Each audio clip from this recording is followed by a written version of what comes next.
Paddington in Peru has opened in UK theatres and is already seeing huge success. All the details right here. The third installment in the much-lauded Paddington franchise, Paddington in Peru, may not open in the US until early New Year 2025, but the British-made movie has already hit UK theatres and is seeing large success. It's being reported that the movie saw a Memorial Day 3-day weekend opening of £9.65 million, marking the biggest opening of the year for a British-produced film and the biggest since 2021's James Bond installment No Time to Die. Paddington in Peru also marks the biggest opening for the franchise in the UK, Studio Canal's biggest film opening of all time, and the third biggest opening overall for 2024 in the UK, behind only Inside Out 2 and Dune Part 2. Debuting on review aggregator Rotten Tomatoes with a 92% critic score, Paddington in Peru looks to be another franchise hit, although it's notably a touch behind Paddington 2, which currently has a score of 99%, and the first Paddington, which sits at 97%. Movie fans will remember the hilarity that ensued when Paddington 2 briefly dethroned Citizen Kane as the highest rated film of all time on the platform a few years back. Regardless, reviews for the new film are undeniably very good, despite many noting it doesn't quite live up to its predecessors. Here's a few select reactions so far. Linda Marriott, hey you guys.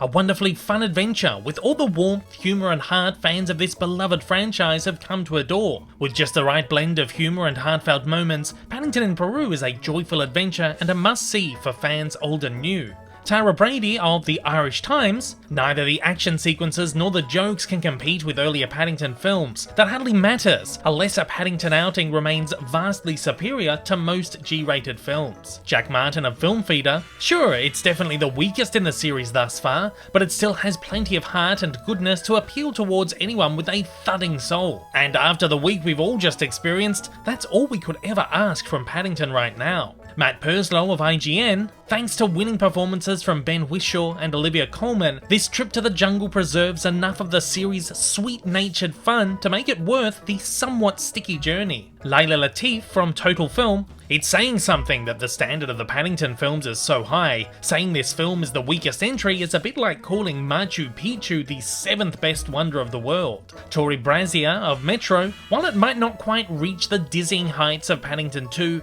the rich detail, gorgeous design and quality writing and performances still elevate it to among the best films being produced now. Tim Roby at the Daily Telegraph, let's be fair, absolutely no one will have a bad time at Paddington in Peru, which is bouncy, unobjectionable and raises plenty of smiles, but most viewers are likely to come out more sated than elated. Guy Lodge of Variety, Paddington in Peru is as any Paddington adventure should be, fast, buoyant and disarmingly sunny in a way that viewers who weren't alive, or at least of cinema-going age, for the 2017 release of Paddington 2 will lap up.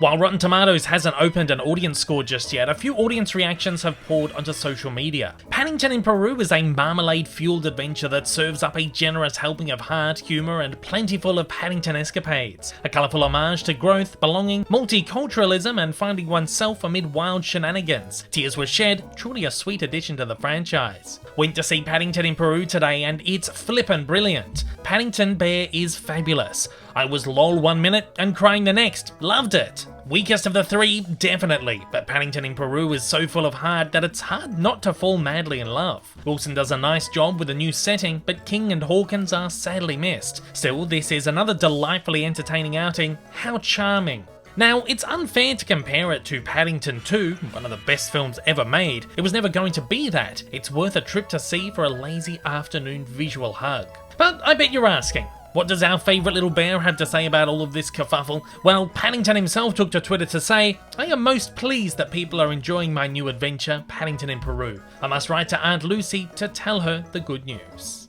And at that, I want to hear from you. Have you seen Paddington in Peru? What did you think about it? If you haven't seen it yet, or what are your expectations like? As always, join the conversation down below.